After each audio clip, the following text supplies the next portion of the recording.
In this lecture, we will gonna discuss input-output redirection and also how to create a shortcut in Linux.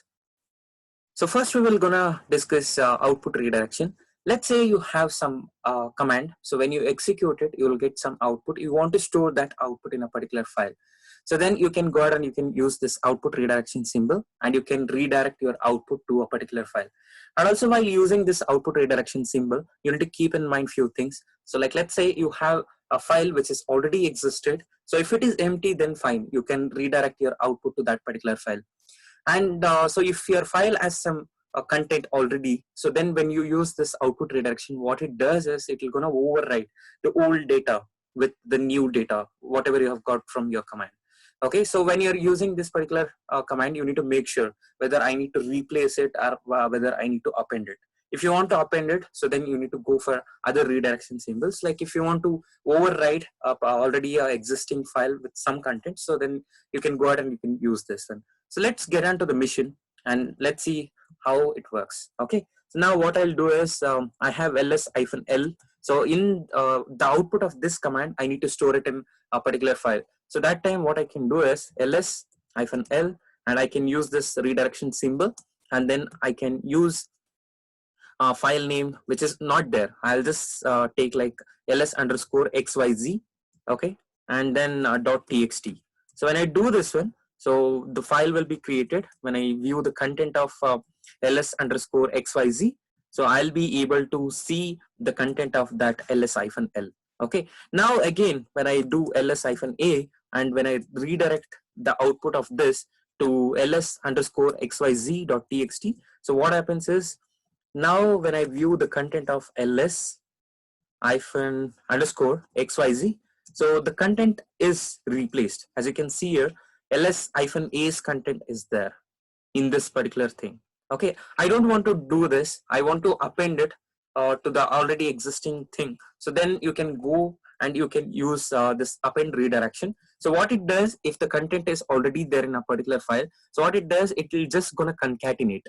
Okay, so now what we will do is we will just execute pwd. As you can see, I don't have any so we have viewed it, right? So I don't have any directory as inside my file, right? When I do pwd and when I use append redirection symbol and when I give the file name that where I want to store, so then it will gonna concatenate. When I do cat ls-xyz.txt,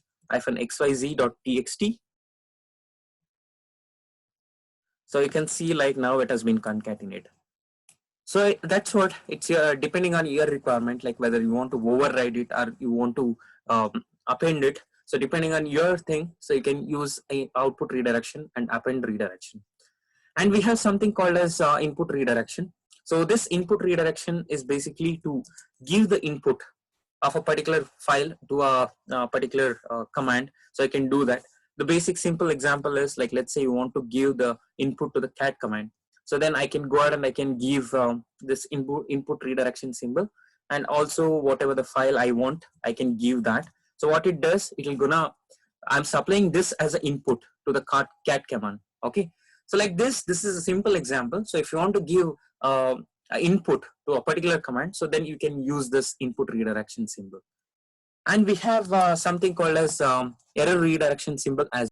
So error redirection basically, let's see that. So when you have, like, let's say I want to do cat and I have, I don't have the file named a.txt, right? So as you can see, I have only a. So let me remove that thing, rf a. So we will gonna discuss all this remove command in the coming videos, but to remove that particular file, I have used that one. So now if you see, I don't have any B file, right? So when I do cat on A, so then it says like no such file or a directory found. Okay, so what my requirement is like if the file A exists, so then I need to send that to some file, like take it as pr.txt. If it is not there, so when I type in now, like when I just click on enter now, even then like it says like cat a no such file or a directory. So in this case, what I want to do is like if the command fails, then I need to redirect this error to a particular file.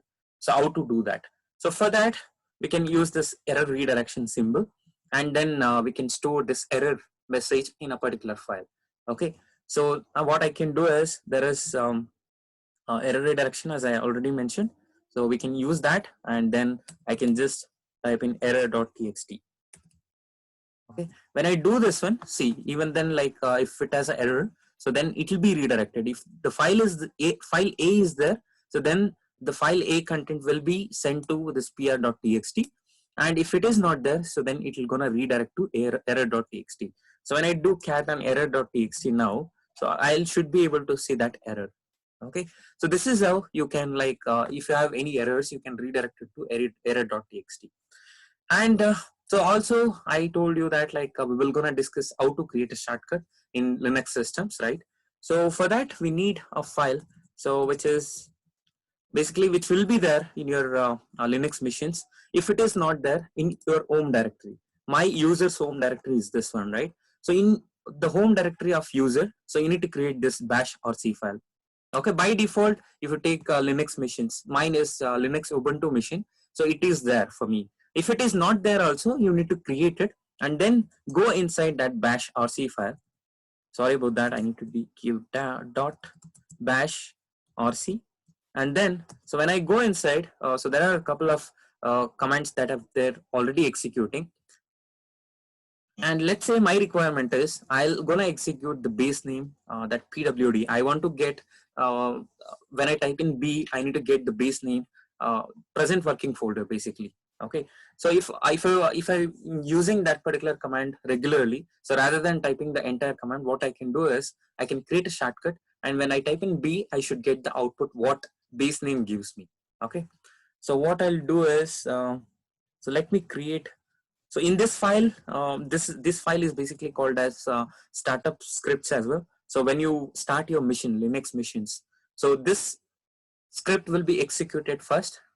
So whatever you have given here, so will be executed while booting your mission. Okay, so I'm gonna create alias, and alias is I'm just giving a B. When I type in B, I need to get the base name output, base name, and I can give a double quotes.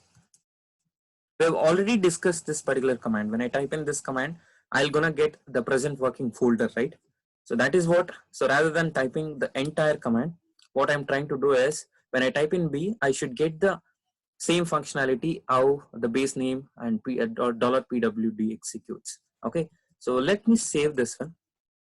Once after saving it, you need to use a command called as source,